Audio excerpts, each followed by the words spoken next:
So in our pile of engines here, this one is actually going in the Charger. This is a 440 and it came out of a full-size motorhome, and I think it's like a mid-70s block. But actually my dad he had bought the 440, he had bought the RV and drove it home. Actually, it wasn't a baby, about 10 minutes down the road from here. Drove it home, had all 3 gears in and everything. The engine ran perfectly fine, and the odometer showed mid-50s on it. I can't remember exactly how much. I helped him pull it out, and here it sits. It hasn't been moved or anything. We pulled it out and set it right in here. So it's really low miles. I know the engine is perfectly fine. What I'm thinking is tear it down, new cam, bearings as it needs it, just stock bottom end, intake, good heads, maybe some headers or something. I have a transmission that I'm going to rebuild. I'm not going to use this one because it has a bolt-on yoke rather than the slip-on yoke, if you can see it back there. But I'm going to use a different style transmission for like a car. And I'll have to change the oil pan as well, which I'll use that off my 383. But we worked out a deal. I traded him my 360 here with some boot on top. I bought this 360 off of Facebook and then traded him that plus some cash for the engine and transmission here. But like I said, I'm not going to use a transmission. I'm going to actually use a different one. And just for verification purposes, there is the 440 that is cast in the side of the block, just so you guys can be definitely sure that this is what I actually have. So like I said, plans are to tear it down, clean it up, make it look pretty nice, which is most important, right? But no, anyways, like new heads, cam, intake, timing chain, gaskets, all the works. Get a good running transmission, get one like built stout, maybe a shift kit or something like that, and then we'll have us a good combo.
Watch this.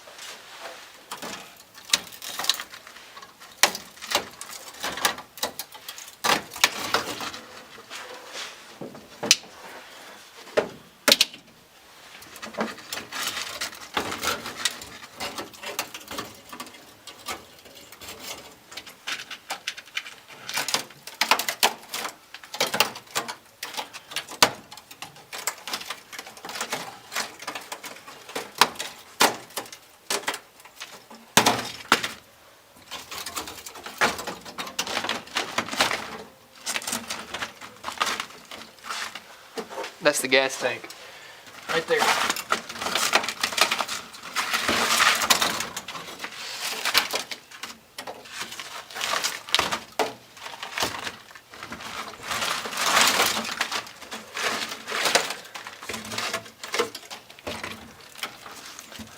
That's not floor pan, that's gas tank right there. All this.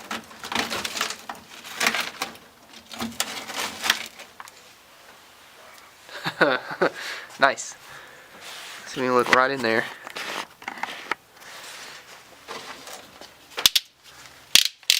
That is inside the gas tank. Yep. I'm just gonna take some cutters or something, just some tin snips or whatever, and snip away at all the metal that's loose, and then try and just knock away all the big stuff and then vacuum up what's left. But yeah, I'm just gonna do this so that way that there's like not a lot of stuff that's falling on me when we're working on it, because we're gonna have to drop the gas tank anyways, but it's not rusted out from the bottom, it's just the top side, so whatever's inside it will hold it. So I'm just gonna cut all this away and then continue vacuuming.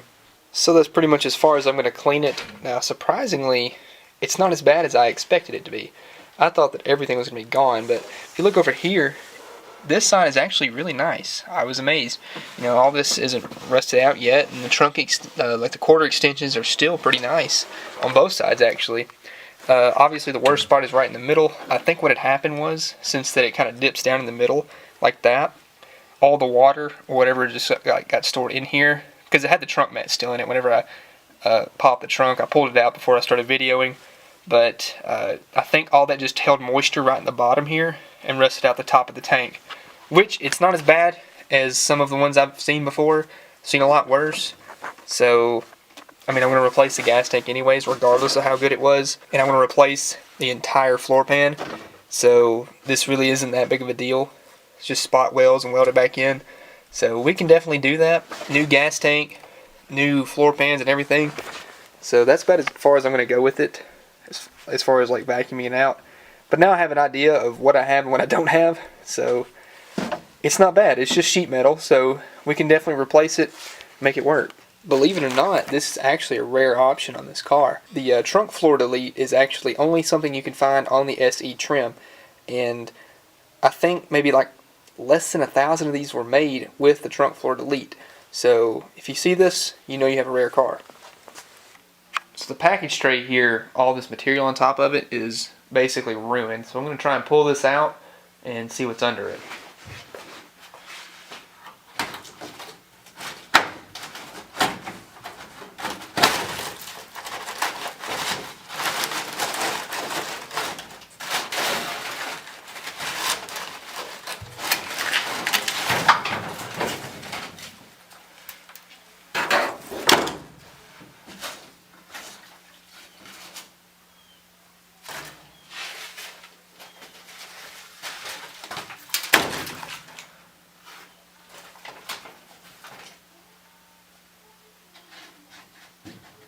It's not as bad as I thought. Looks like all the rust basically, yeah, all the rust was right here.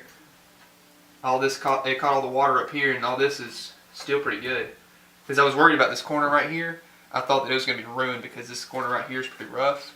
And on the, if you look here on the tray, I don't know if you can see it where I'm holding it, but this back corner here is pretty gone. I'm really worried about that. It's full of rust from all the stuff that fell into it, but like right here, let me focus on it. It's not bad. Maybe a couple spots, but really all I see is surface rust. So all this that's good. I feel a whole lot better now that I know that this isn't going to be bad.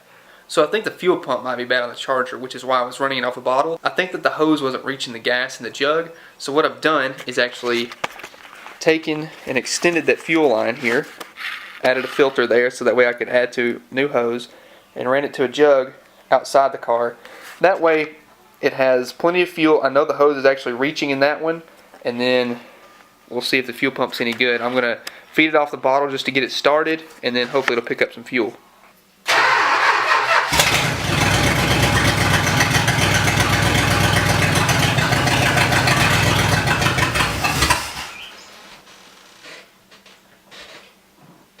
Close the choke a little bit. Okay, try it again.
So I ran my fuel line, got it away from the heat, put a jug up here in the front. We're going to see if we can drive it around the yard.